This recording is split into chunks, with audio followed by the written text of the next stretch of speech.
ప్రతి ముత్తైదు అంబను కాదే కవిచేది తన మదిలోని కలకలనన్ని అమ్మలకేగ తెలిపేది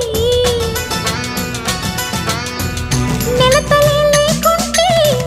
దేవుడికి నెలవేది భక్తులే రాకుంటే గుడికి ఇక వెలుగేది దయతోటి కుంకుమ పూలు అక్షింతలు మనమంతా ఇవ్వాలి తన తాళి నిలపాలి తాళి కాచి ముత్తైదా